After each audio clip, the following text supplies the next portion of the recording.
நேயர்களே,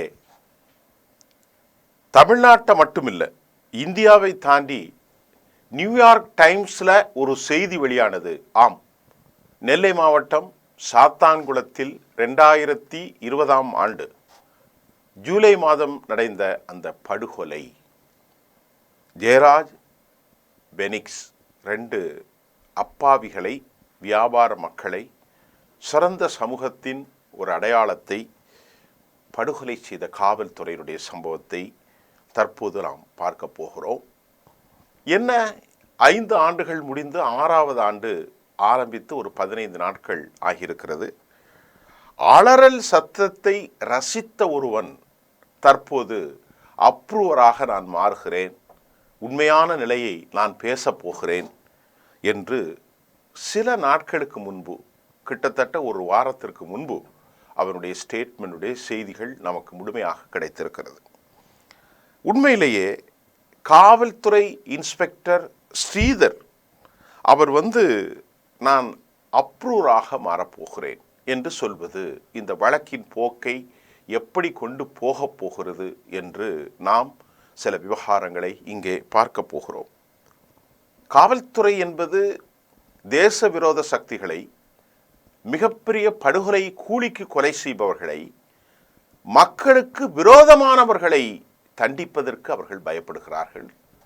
அவர்களிடத்திலே குண்டு வைப்பவர்களை, கொலை செய்பவர்களை, அநியாயமான அரசுக்கு விரோதமான சமூக கொடுமை செய்பவர்களை எல்லாம், கூலி கொலையாளிகளை எல்லாம் விட்டுவிட்டு இந்த நாட்டிற்கும் நாட்டு மக்களுக்கும் சேவை செய்ய சாத்தான்குளத்தில் ஒரு கிறிஸ்தவ குடும்பத்தை சார்ந்த, நாடார் சமூகத்தை சார்ந்த 2 பேர், தந்தையும் பிள்ளையும், ஜெயராஜ் மற்றும் பெனிக்ஸ், இவர்கள் அங்கே இரவு நேரங்களில் தங்களுடைய வாழ்வாதாரத்தை பார்ப்பதற்கு ஒரு சிறிய செல்போன் கடை வைத்திருந்தார்கள். அங்கு சென்றுதான் இந்த காவல்துறை கொரோனா பெருந்தொற்று காலத்தில் அநியாயம் செய்தார்கள். அவர்களுக்குள் ஏற்பட்ட அந்த கருத்து மாற்றத்தின் காரணமாக காவல்துறை இவர்களை அழைத்து பேச்சுவார்த்தை என்ற பெயரிலே விசாரணையை நடத்தினார்கள். அந்த விசாரணையில் அத்துமீறி தந்தைக்கும் மகனுக்கும் இடையில தனித்தனியாக அடித்து, அவர்களுடைய மர்மஸ்தானம் என்று சொல்லக்கூடிய அந்த பின்பகுதியில் லத்தி என்று சொல்லக்கூடிய கம்பை திணித்து கொட்டுகிற இரத்தத்தில் கடைசியிலே முதலில் பெனிக்ஸ் இறந்தார், மறுநாள் வயதான அவருடைய தந்தையும் இறந்து போனார். உலகம் என்ன செய்கிறது என்கின்ற ஒரு ஆச்சரியத்தில் மாறிப்போன இந்த விவகாரத்தில் காவல்துறை ஆய்வாளர் ஸ்ரீதர், உதவி ஆய்வாளர்கள் பாலகிருஷ்ணன் மற்றும் ரகு கணேஷ் உள்பட 10 காவலர்கள் இந்த அநியாயமான சம்பவத்தை நடத்தினார்கள் என்றும், 2020ஆம் ஆண்டு ஆகஸ்ட் மாதம் கொரோனா தொற்று காலத்தில் இந்த நிலவரை நடைபெற்றது. 2427 பக்கங்கள் இந்த அநியாயத்திற்கான குற்றப்பத்திரிகை தாக்கல் செய்யப்பட்டது. என்னெல்லாம் செய்தாங்க, எப்படி அந்த மக்களை வரவழைத்தார்கள், அடி எப்படி நடந்தது, இந்த அடியிலே இருந்தவர் யார், யார் அடித்தார்கள், இந்த தாக்குதலை, வரம்பெற்று தாக்குதலை நடத்தி மரணத்திற்கு காரணமானவன் யார் என்று சொன்னால், அந்த காவல்துறை சரகத்தில் இருக்கக்கூடிய, இந்த வழக்கு இப்போது சிபிஐ கையில் இருக்கிறது, சரகத்தில் இருக்கக்கூடிய தன்னை எந்த சம்பவத்தை செய்தானோ ஆய்வாளர் ஸ்ரீதர் தான் தற்போது நான் அப்ரூவராக மாறுகிறேன் என்று கூறுகிறான். அந்த அளவிற்கு ஒரு கொடுங்கோலன் இந்த சம்பவத்தை ரசிக்கின்றவன். அவன் குடித்துவிட்டு அவனுடைய சத்தம் கேட்கவில்லை, இன்னும் அடியுங்கள், இன்னும் அடியுங்கள், என்னப்பா சத்தம் கம்மியாக வருது அப்படின்னு நேரில் பார்த்த ஒரு பெண் சாட்சி, காவல்துறை அதிகாரியின் சாட்சி தெளிவாக இருக்கிறது. மதுரையினுடைய ஹைகோர்ட்டில் இந்த வழக்கு பெண்டிங்காக இருக்குது. இப்போ நாம் என்ன பார்க்குறோம்னா, காவல்துறைக்கு நேர்மையாக உண்மையாக இருக்க விரும்புவதால் அப்ரூவராக மாறுகிறேன் என சாத்தான் வேதம் ஓதுகிறது. அவ்வளவு மோசமானவன். இந்த 4000க்கு மேற்பட்ட இந்த குற்றப்பத்திரிகையில் 2427 குற்றப்பத்திரிகையில் ரகு கணேஷ், ஸ்ரீதர் இவனெல்லாம் அடித்தான். இந்த விவகாரத்தில் ரசித்தவன் அடிப்பதற்கு தந்தை மகன் கொலையாவதற்கு முதல் இடத்தில் இருந்த நபரான ஆய்வாளர் ஸ்ரீதர் அவன்தான் இப்போது சொல்கிறான், நான் அப்ரூவராக அரசுக்கு நல்ல விஷயத்தை சொல்ல போறேன். கொலை செய்தவன், கொலை செய்ய தூண்டியவன், அடித்து கொலை குத்துயிரும் கொலையுமாக இருக்கிற அந்த உயிர்கள் பிரிவதை ரசித்த ஒருவன் அப்ரூவராக மாறப்போகிறான். நீதியே எங்கே போகிறாய், காந்தி தேசமே நீ எங்கே போகிறாய் என்று கேட்கக்கூடிய அளவிற்கு எங்கள் உள்ளங்களெல்லாம் ஒரு செய்தியாளனாக பாதிக்கப்பட்டிருக்கிறது. சரிங்க, இப்போ ஜெபராஜ் குடும்பம் என்ன சொல்றாங்க அப்படின்னு நமக்கு செய்தி கிடைச்சிருக்கு. அந்த மக்கள் என்ன சொன்னாங்க அப்படின்னா, ஜெபராஜினுடைய அவருடைய மகள் ரொம்ப அழகா சொல்றார். அவருடைய செய்தி இதோ: 5 வருஷமா எதுவுமே பேசாத இந்த ஸ்ரீதர் தற்போது அவன் வாயை திறப்பது அவன் தப்பிக்கொள்வதற்குத்தான் என்று இறந்து போன ஜெபராஜ் ஐயா அவர்களுடைய மகள், அன்பு சகோதரி நம்முடைய ஃபெர்சிஸ் அந்த பெண் அழகாக சொல்கிறார். எங்கள் அப்பா இறந்த நாள்ல இருந்து, எங்கள் தம்பி இறந்த நாள்ல இருந்து எங்களுடைய குடும்பம் சிதிகளப்பட்டு விட்டது. அந்த ஊரே நாங்கள் வெறுத்து விட்டு பாதுகாப்பு கருதி தென்காசிக்கு வந்துட்டோம் ஐயா. எங்கள் அப்பாவை கதற அறுத்து நாங்கள் இன்னும் நிம்மதியாக இல்லை. ஒவ்வொரு நிமிஷமும் என் தந்தையினுடைய நினைவும் என்னுடைய சகோதரனுடைய நினைவும் எங்களை சாகடிக்கிறது, வறுத்து எடுக்கிறது ஐயா என்று அவன் அம்மா கண்ணீர் மடிக்க சொன்னார். என் அப்பா தம்பி தாக்குதல் பட்ட அன்று காவல் நிலையத்தில் அவர் இருந்திருக்கிறான்.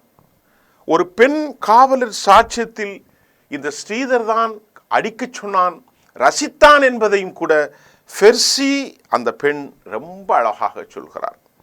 காவல் நிலையத்தில் போது சத்தம் வரலையே, சத்தம் வர அடிங்கப்பா அப்படின்னு சொன்னதும் இந்த ஸ்ரீதர் தான். இப்போ அவன் அப்ரூவரா என்ற பேரில் நாடகம் ஆடுவதை பார்க்கிறோம் என கூறுகிறார் இந்த சகோதரி ஃபெர்சிஸ். இப்போ உங்களுக்கு புரியுதா? இப்போ இந்த வழக்கை இது இழுத்தடிக்கும் நோக்கத்திற்கும் வழக்கின் போக்கை சிதறடிப்பதற்கும் தான் இது காரணம் என அவரது சகோதரர், அவர்களுடைய பாதிக்கப்பட்ட அந்த சகோதரி ஃபெர்சிஸும் கடுமையான குற்றச்சாட்டை முன்வைப்பதை நாம் பார்க்கிறோம். சட்டத்தின்படி 2 வழிகள் இருப்பதாக நாம் அறிந்து கொள்ளக்கூடிய இருக்கிறது. செய்தி வந்த உடனே நாம் சட்டத்தினுடைய வழிகளை ஆய்வு செய்தோம். சென்னையில் இருக்கக்கூடிய மிக முக்கியமான சட்ட வல்லுநரை இது குறித்து நாம் கேட்டபோது அவர் சொன்னார், குற்றம் சாட்டப்போருக்கு மன்னிப்பு கிடைப்பதற்கு வாய்ப்புள்ளதா என்ற கேள்வியை நாம் எழுப்பினோம். அவர் சொல்றாரு, சட்டத்தின்படி ஒன்லி 2 வழிதான் இருக்கு. அவரது கோரிக்கையில் அர்த்தம் உள்ளதாக நீதிமன்றம் கருதினால் குற்றவியல் நடைமுறை சட்டத்தின்படி 305, 306 ஆகிய பிரிவுகளில் மன்னிப்பு கோருவதை ஏற்றுக்கொள்ளும். The tender of burden. அடுத்து இந்த ஸ்ரீதரின் வாக்குமூலம் பதிவு செய்து அப்ரூவராக வைத்துக் கொள்ளலாமா வேண்டாமா என நீதிமன்றம் முடிவெடுக்கும். அதே நேரம் காவல் ஆய்வாளராக இருந்த ஸ்ரீதர் தான் முதலாவது குற்றவாளி. இவன்தான் இந்த கொலைகளுக்கு காரணம். தண்டனையில் இருந்து தப்பிக்கும் வகையில் அப்ரூவராக முயற்சியை தற்போது ஸ்ரீதர் கையில் எடுத்திருப்பதன் நோக்கம் என்ன என்பதையும் அவர்கள் பார்ப்பார்கள். தனக்கு கீழே உள்ள காவலர்களை மட்டும் தவறு செய்ததாக இப்பொழுது அவன் சொல்லிக்கொண்டு தப்பிப்பதற்கு வழி தேடுகிறான். இதுதான் முக்கியமான விவகாரம். ஆய்வாளர் காவல் எல்லைக்குள் தவறு நடந்திருப்பது அவர் மட்டும் பொறுப்பாளர், தனக்கு தெரியாது என்று கூறிவிட முடியாது. நீதிமன்றம் இது ஏற்றுக்கொண்டாலும் ஸ்ரீதர் மீது நடவடிக்கை எடுப்பதற்கு வாய்ப்புகள் உள்ளன என்கின்றார் ஒரு வழக்கறிஞர். ஆனால் தொடர்ந்து பேசிய மற்றொரு வழக்கறிஞர், குற்றத்தின் தொடர்புகளை சந்தேக நபர்களில் முதல் நபராக குறிப்பிட்டிருக்கக்கூடிய இந்த ஸ்ரீதரை விட்டால் வேறு வழியில்லை.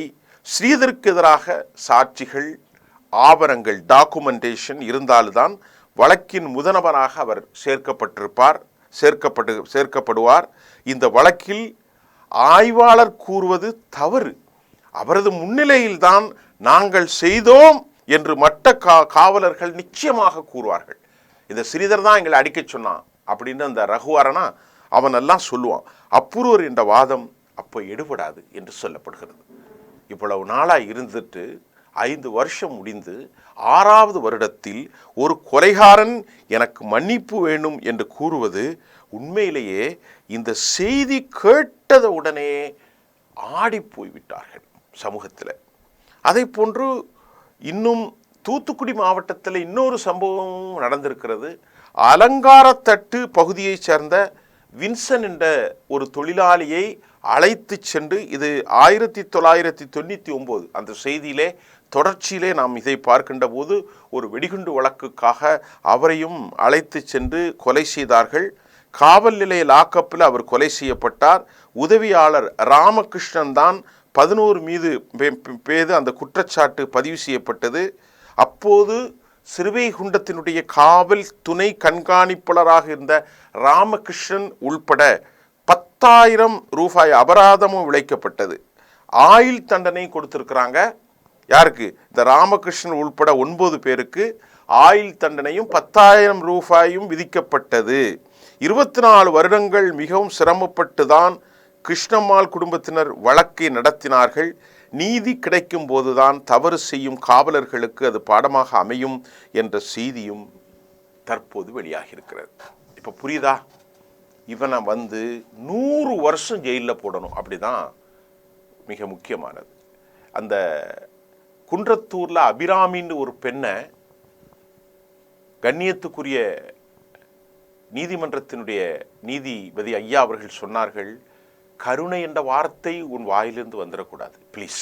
அபிராமி, கருணை என்ற வார்த்தை, மன்னிப்பு எல்லாம் நீ கேட்கவே கூடாது.